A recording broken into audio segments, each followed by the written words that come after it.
Yorana, merci de nous rejoindre sur TNTV ce soir. Voici les titres de votre journal. Le Heiva 2025, J-60 avant le plus grand événement culturel de l'année, droit d'entrée ce soir dans les coulisses des préparatifs. Le groupe Ahavei nous a ouvert les portes de son atelier. La politique et ce séminaire de Taatira Notehau, mobilisation ce matin et présentation de sa feuille de route. Quand l'un des plus petits partis du Fénois veut se moderniser, il flotte un parfum de renouveau dans l'air, vous le sentirez. Un constat dramatique, un nombre de tentatives de suicide en hausse. Les jeunes sont concernés. Comment l'expliquer? Parole donnée à SOS Suicide ce soir. Sa présidente est notre invitée. Enfin, quand la beauté transgenre est célébrée à Pir Ei, première candidate à Miss Tea Tahiti 2025. Derrière ces défilés, un destin qui sera dopé par un titre. Omaka Gendron, Miss Tea Tahiti 2023, ouvre pour TNTV ce soir son album Souvenir.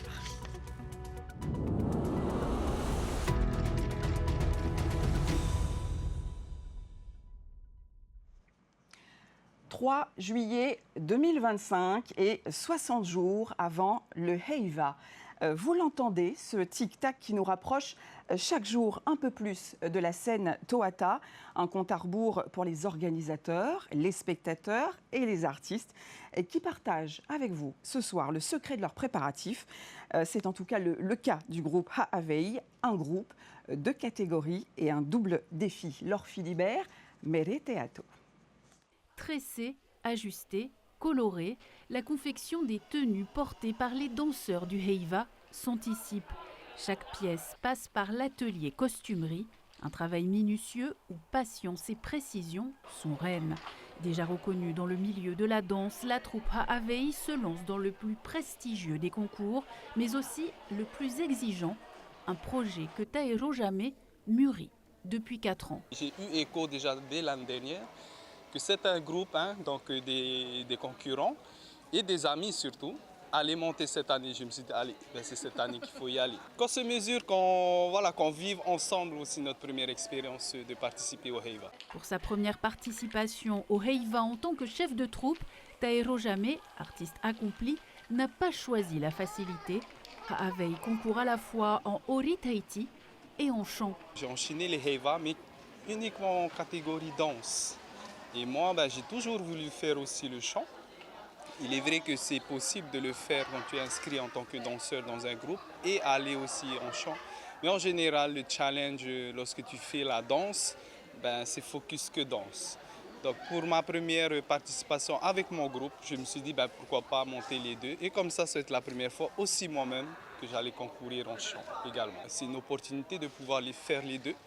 Certes, il y a beaucoup plus d'engagement, de travail, en plus de spectacle danse. Donc il faudra aussi apporter de l'énergie pour tout ce qui est préparation pour le chant. Sur 80 chanteurs, plus des 2/3 sont aussi danseurs, comme Moea, qui ne compte pas les heures de répétition. Danse, c'était sûr. Et puis là, comme l'occasion se présentait, ils ont chanté. Et puis je me suis dit, pourquoi pas tester le chant. Double challenge, ouais. Mais bon, je pense que ça doit être sympa et différent le chant, donc on y va. La troupe, baptisée de l'ancien nom de Mahina, met en musique les savoir-faire ancestraux de la commune. Le cahier des charges du Heiva, tu as un gros règlement et tu es obligé de le suivre. Parce que si tu ne le suis pas, c'est des points au moins. Beaucoup de pression de la part des juges, du jury et aussi de mes amis qui sont là. Parce que si je me trompe, c'est toute la troupe qui se trompe. Ahavei se produira le 5 juillet en Hura Avatao et le 10 juillet en Tarawa Tahiti. L'actualité politique s'est déclinée ce samedi avec un nom, Taatira Notehau, un petit parti qui nourrit de grandes ambitions, renouveau, modernisation et stratégie politique déjà rodée pour les prochaines municipales. Explication, Sam Teinaore. Les enfants en classe. En classe, les enfants. Carlos. Ils étaient 120 ce matin à avoir fait leur rentrée pour le premier séminaire de l'année du Taatira Notehau. L'objectif premier était de revoir les orientations politiques du parti en s'appuyant sur les préoccupations de la société polynésienne d'aujourd'hui. Pour les municipales de 2026, le parti envisage de placer au moins un représentant dans les conseils municipaux de Papeete, Punaauia et Aroué. Son président nous explique sa démarche pour y parvenir.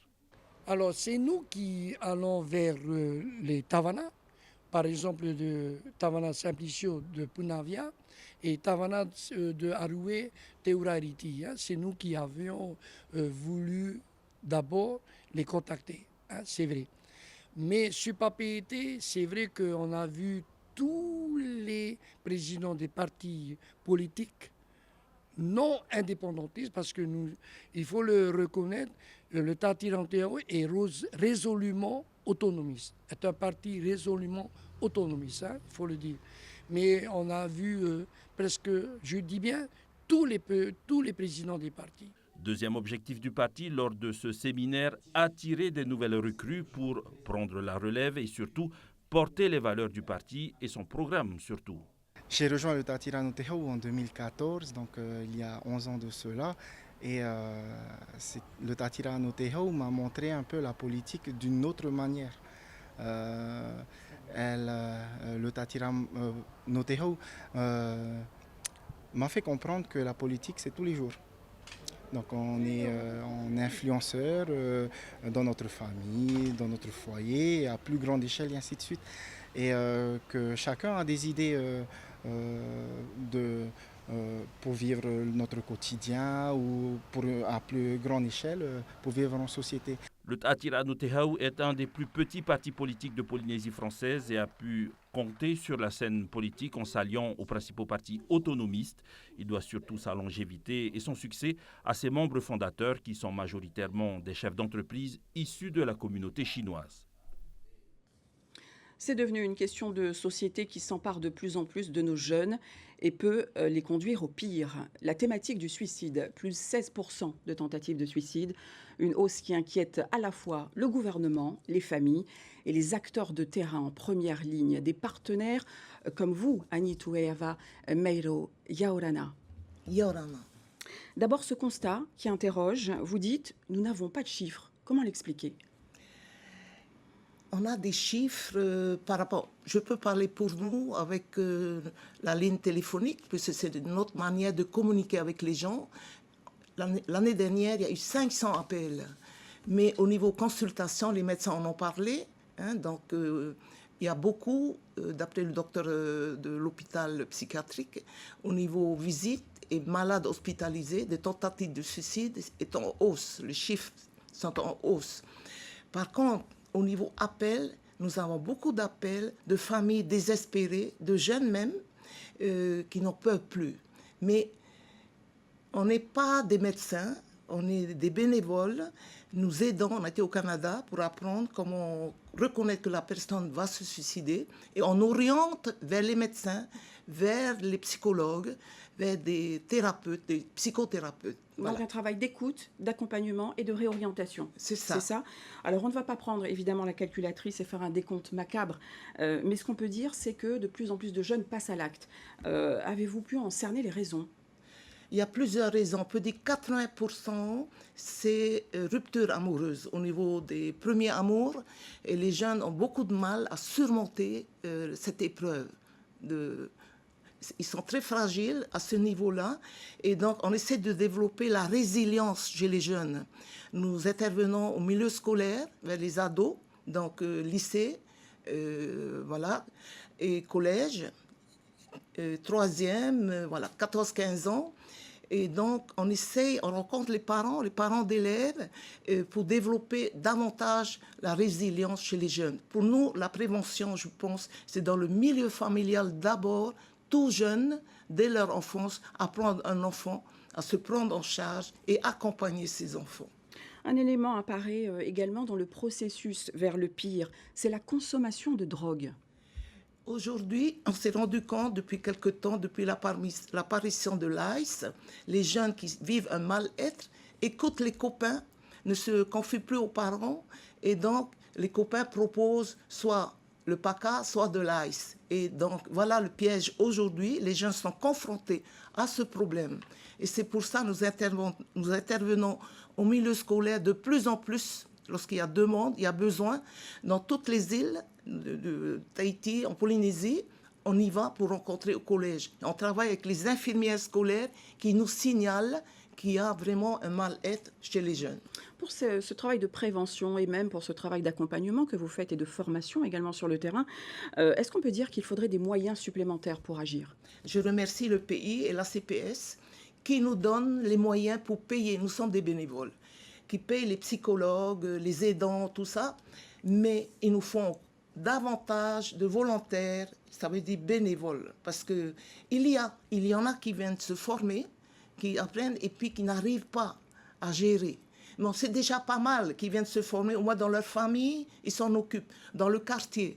Donc davantage, on essaie de former des sentinelles de prévention pour que dans les quartiers où ils vivent, ils peuvent gérer. Ça veut dire, le premier secours, tout de suite, c'est prendre la personne qui est mal, avant d'avoir des pensées suicidaires. Ça commence par un mal-être d'abord. Il y a des signes, on leur apprend à reconnaître les signes et comment prendre en charge.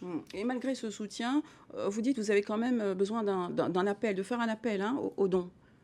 Oui, voilà, la Fondation Ahafei nous soutient parce qu'on veut faire un film comme document pédagogique pour que les jeunes, parce que le visuel est important, on s'est rendu compte au bout d'une heure de cours dans les collèges et les lycées, ils sont fiots après.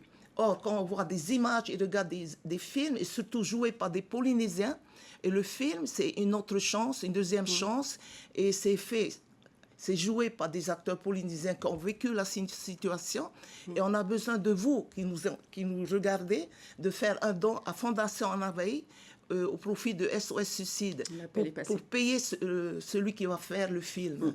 Je sais que c'est difficile dans ce contexte, mais si nous devions être optimistes, qu'est-ce qui fonctionne? Est-ce que, par exemple, une nouvelle vie est possible? Je ne sais pas, c'est dur pour répondre à cette question. Qu'est-ce qui peut fonctionner Aujourd'hui, les familles eux-mêmes sont... Démunies. Quelles familles aujourd'hui démunies? Souvent, c'est des parents tout seuls, la maman est tout seule, il n'y a plus de discussion, il y a des violences intrafamiliales. Il y a vraiment un problème de société en Polynésie. Et je pense que l'Église a sa part dans la prévention de tout ce problème. Les églises, je pense, à part la famille. Annie Touré-Avameiro, merci d'avoir accepté notre invitation. Je rappelle que vous êtes présidente de l'association SOS Suicide. Merci. Plus légèrement, cette combinaison qui parle aux Polynésiens d'ailleurs quand on associe le tiki à la cuisine, cela donne une franchise, Tiki Food, un premier restaurant polynésien qui apportera la chaleur du Fénois à Brest, une aventure professionnelle signée Amar qui a ouvert ce 1er mai. Charlie Boudet a pris la température, regardez. Ce soir, cette rue commerçante de Brest résonne au son des rythmes polynésiens.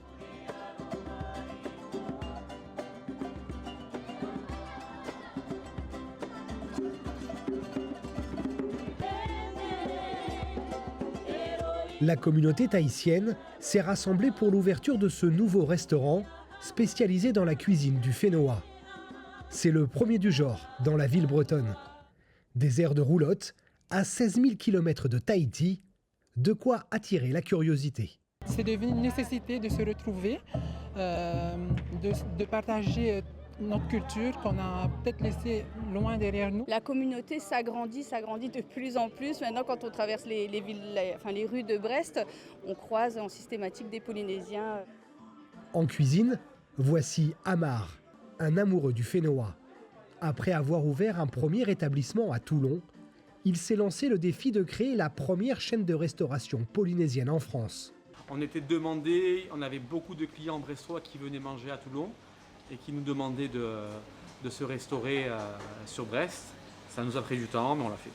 Dans l'assiette, Amar veut rassembler tout ce qu'il aime de la Polynésie.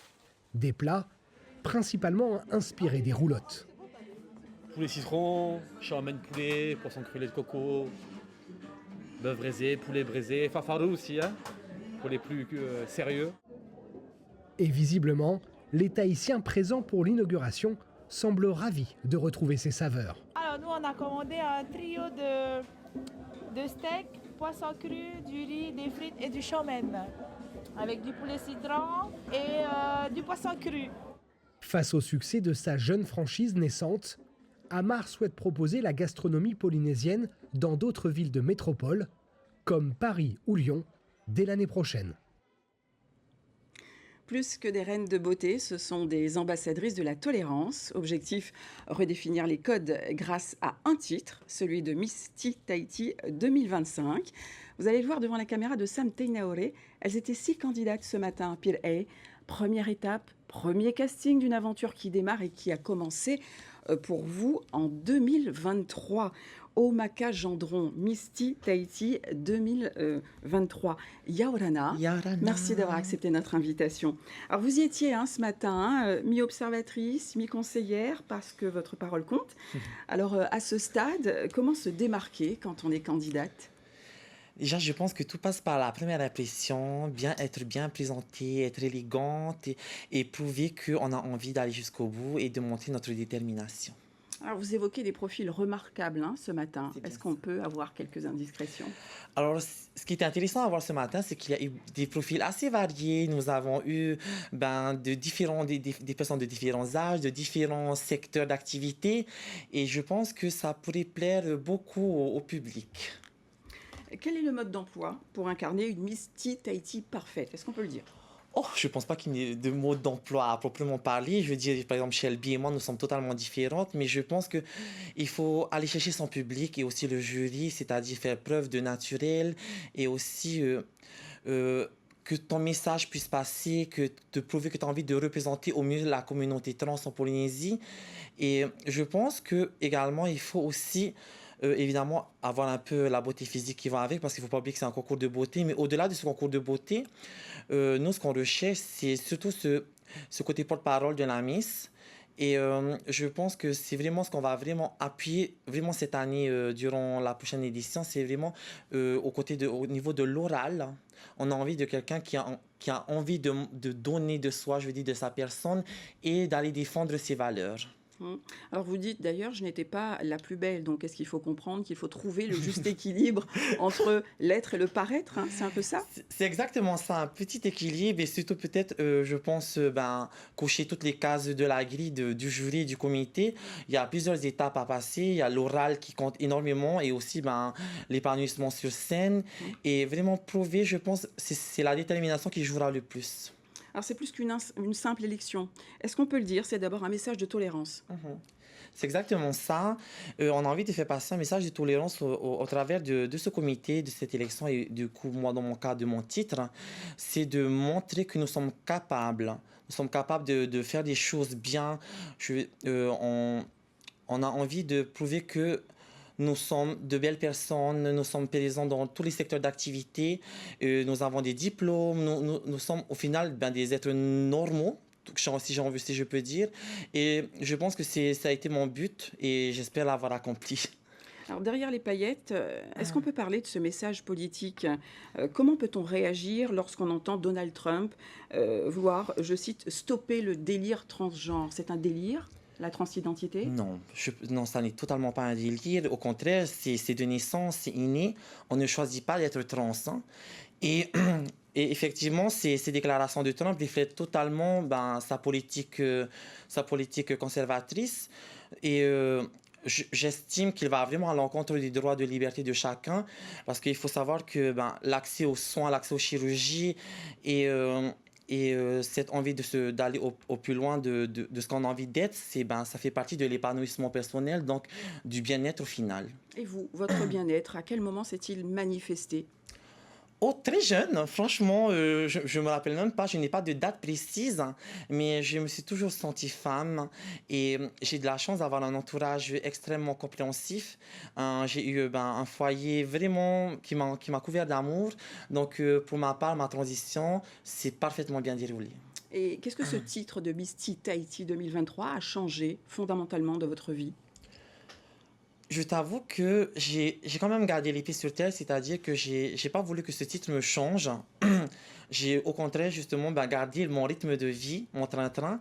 Mais ce titre de Miss Tea m'a permis de rencontrer beaucoup de personnes, de voyager beaucoup. J'ai pu aller notamment à l'élection de Miss Tea France. C'était vraiment une très belle aventure. Et justement là-bas, j'ai eu une prise de conscience que la considération de la trans là-bas en France et ici n'est pas du tout la même. Et je me suis rendu compte qu'au final, nous sommes vraiment très bien dans notre pays. Merci Omaka Gendron, merci pour ce message de vérité et bonne continuation dans vos projets. Merci. On quitte le podium de Pirée et les studios de TNTV pour le pont d'un navire. Un nouveau cargo mixte est annoncé pour 2027. Son nom, l'Aranois. En attendant, place à la phase de test à bord de l'Aranui, son grand frère. Un avant-goût avec Ronnie Moufat. 2 restaurants, 2 bars et 2 bains à remous contre un seul sur l'Aranui 5. Plus petit que son grand frère, l'Aranois n'en est pas moins bien équipé. Le cargo mixte attendu pour fin 2025 promet une expérience plus intime, sans rien céder au confort ni à la modernité. C'est tout à fait le type de croisière que nous voulons garder, c'est-à-dire en cargo mixte. Du coup, nous faisons des essais avec ce navire Aranui 5 qui normalement est dédié aux marquises et que nous avons dévié sur les Australes cette année 3 fois et en 2026 4 fois. Pour s'assurer que la croisière réponde pleinement aux attentes de sa clientèle, la compagnie mise sur une offre variée. En plus des excursions à chaque escale, des soirées thématiques sont organisées à bord. Ce soir, c'est barbecue sur les ponts dans une ambiance haute en couleurs inspirée du Fénois. Cette façon de voyager n'est pas une croisière de luxe, c'est plutôt une croisière d'aventure, de culture, de tourisme inclusif, de respect social et environnemental vis-à-vis donc des îles. Comment vous avez trouvé la soirée? Très bien. Toujours des performances exceptionnelles pour les différentes îles qu'on a pu rencontrer. Donc pour Yatea, très bien également. C'est magnifique. Ouais. Escale après escale, tout est passé au peigne fin, une vraie répétition générale avant le grand départ. En 2025, 3 rotations sont prévues, 4 l'année suivante, 13 jours de croisière au départ de Tahiti, cap sur les îles australes avec des escales à Yatea et Bora, un test grandeur nature pour que l'Aranois prenne le large en toute sérénité et sans fausse note.